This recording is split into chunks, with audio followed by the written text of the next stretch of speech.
Alors le syndicat et l'économie sociale, c'est une histoire d'amour au début pourtant. Comment ça se fait qu'on a pu, à ton avis, se retrouver dans une situation où les syndicats ont été cantonnés, tu me permets l'expression, dans les CE et qu'on ne leur reconnaissait pas cette spécificité de syndicaliste en tant que membre de l'économie sociale? On en a des syndicalistes dans l'économie sociale, dans les conseils d'administration.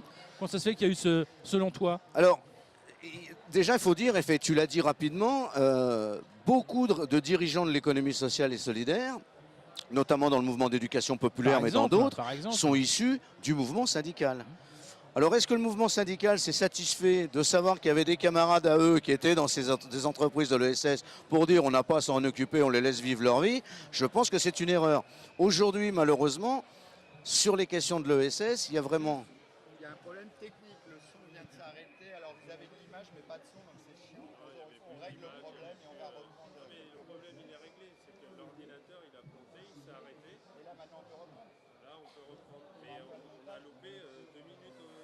On va repartir sur la question que je t'ai posée. Voilà, sur les syndicats. La Voilà. dernière question sur les syndicats. Voilà, on va partir de là. Ça va me permettre de la reformuler. Voilà. Non, mais si, moi je l'avais compris quand même. Oui, oui. Tu dis c'est bon, on peut partir. Donc, ce qui est surprenant, c'est tu disais que le gosse avait trouvé une place pour les comités d'entreprise, mais historiquement, le syndicalisme et donc les syndicalistes sont liés étroitement à l'économie sociale et à son émergence, le mouvement ouvrier du 19e siècle. Comment ça se fait qu'on se retrouve dans une situation où les syndicalistes n'ont plus leur place dans l'économie sociale naturellement, on va dire, et qui sont obligés de se retrouver dans une organisation qu'ils créent eux-mêmes? C'est surprenant. Alors, je pense que compte tenu de la place qu'occupent d'anciens syndicalistes ou toujours syndiqués mais n'ayant plus de responsabilité syndicale dans l'ESS, a peut-être laissé apparaître aux organisations syndicales que comme il y avait les camarades à l'intérieur des institutions de l'ESS, le syndicalisme n'avait pas à en faire une priorité. À mon avis, c'est une erreur. Une erreur pour deux raisons. La première, c'est que l'ESS porte, et notamment à travers le GOS, la notion de transformation de la société. C'est-à-dire que d'une économie sociale et solidaire qui peut apparaître marginalisée dans le paysage politique et économique actuel, on voudrait en faire quelque chose de moteur. Parce que c'est un nouveau paradigme de gestion économique, de la démocratie, l'intervention des salariés, etc. Et la deuxième raison, c'est que je pense que l'ESS a tout intérêt à dialoguer avec l'organisation syndicale, les organisations syndicales, puisque nous, même si on a un héritage historique CGT, aujourd'hui on travaille avec tout le monde. On a un camarade de FO qui participe à notre conseil d'administration, on a de bons contacts avec la FSU, on essaye d'avoir des contacts avec Solidaire, c'est plus compliqué avec d'autres, mais on lâche rien. Le paysage syndical se retrouve... Alors le morcellement du paysage syndical n'aide pas à les impliquer dans l'ESS, mais l'ESS peut être source de création d'emplois, peut être source de démonstration. Et ce matin, il y a eu un débat notamment avec le camarade des anciens Fralib qui est devenu aujourd'hui Scopti. Il fait la démonstration qu'en étant des anciens syndicalistes, on a une autre gestion de l'entreprise et une gestion de l'entreprise qui peut être créatrice d'emplois et créatrice de richesse. Et donc le syndicalisme a tout intérêt à s'intéresser à l'ESS. Aujourd'hui, la CGT reprend un peu cette dimension-là.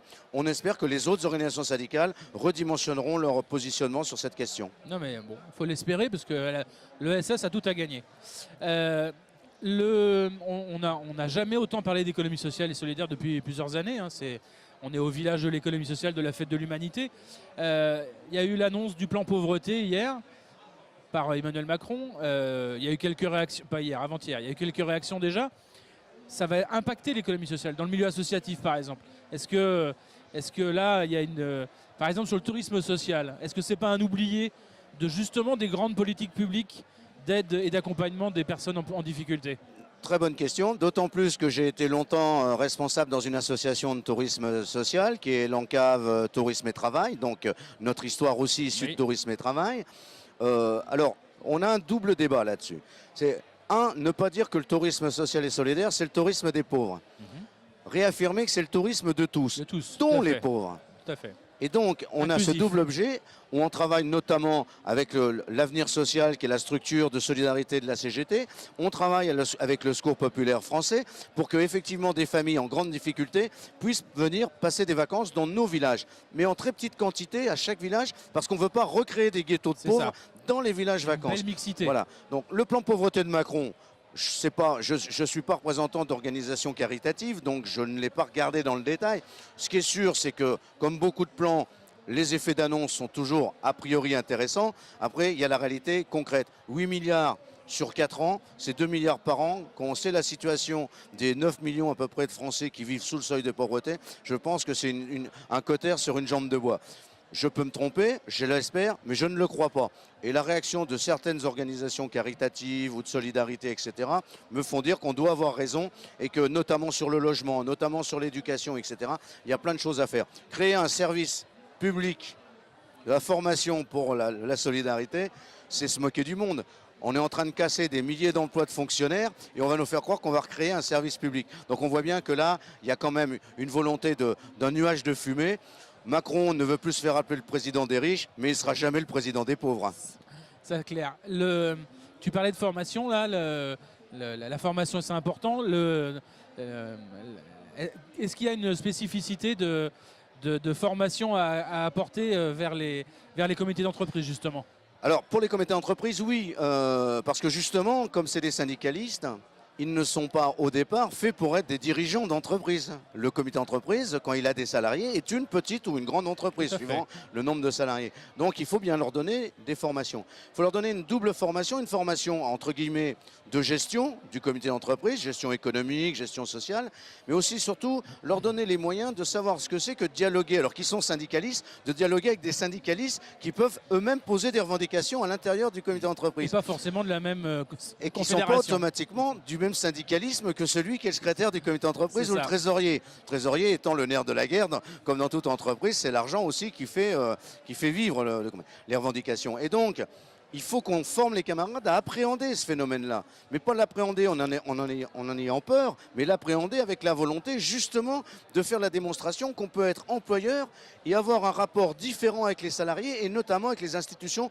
représentatives des salariés, que sont les délégués du personnel, puisqu'à l'intérieur d'un comité d'entreprise, on ne peut pas avoir un comité d'entreprise. C'est ça. Voilà, donc, mais on a des délégués du personnel, on a des CHSCT, et comment on travaille cette dimension-là. Et c'est pour ça que nous avons soutenu et on soutient les luttes des salariés sur la loi El Khomri, contre la loi El Khomri, contre les ordonnances Macron, parce qu'en transformant les comités d'entreprise en CSE, on fait disparaître d'une part quand même globalement le CHSCT, là où il n'y a pas de bataille. Parce qu'il y a des camarades qui ont réussi à conserver, pour l'instant, dans certains CSE, ont conservé le rôle prédominant du CHSCT sur la problématique des conditions de travail et d'hygiène. Donc voilà, tout ça, c'est des formations nécessaires. Alors on travaille avec des partenaires du GOS, qui sont soit des cabinets d'avocats qui partagent les mêmes valeurs que nous, soit des cabinets d'experts comptables qui partagent aussi les mêmes valeurs que nous, parce qu'on doit donner des arguments à nos camarades pour que les choses se passent, je dirais pas le mieux dans le meilleur des mondes, mais qu'au moins chacun joue son rôle et prenne ses responsabilités,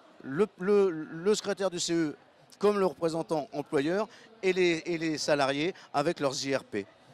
Alors une dernière question, moi j'ai une petite souris qui m'a dit que le GOS avait pris l'initiative de contacter l'UDES sur la formation professionnelle. Est-ce que tu peux nous en dire deux mots et ça sera la dernière question? Tout à fait, tout à fait. On a justement, comme ça évolue sur les questions de formation, puisqu'ils risquent, ça c'est pas qu'un risque, c'est une réalité, les OPCA vont disparaître. Nous étions dans une OPCA interprofessionnelle, on va le dire comme ça, Uniformation, qui représentait toutes les branches de l'économie sociale et solidaire. Si on a bien compris quelques éléments qui transparaissent de la nouvelle loi, c'est que on se retrouvera dans plein d'OPCA différentes, noyées à l'intérieur des entreprises du système.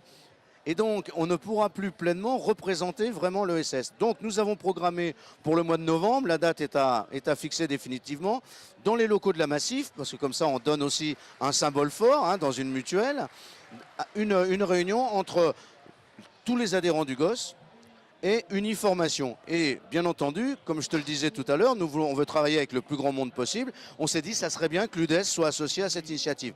Pour l'instant, ils doivent avoir rapidement un bureau qui va trancher sur cette question. On espère qu'il tranchera positivement et qu'on se retrouvera autour de la table, Uniformation, GOS et UDES, parce que le meilleur moyen de sauver l'économie sociale et solidaire, de lui donner des perspectives d'avenir, c'est de se battre et de lutter. J'en reviens à ce que je disais. On est un syndicat d'employeurs, certes, mais un syndicat d'employeurs de lutte et d'action. Et même avec toutes les différences qu'il peut y avoir, être unis dans le combat. On peut avoir Voilà, des différences, tout à mais fait. c'est la même chose pour le mouvement syndical. Tout à fait. Le 9 octobre, il y a une grande journée interprofessionnelle de lutte.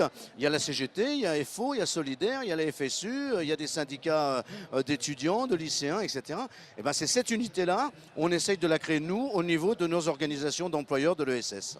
Merci Jean-Claude. Mais rien.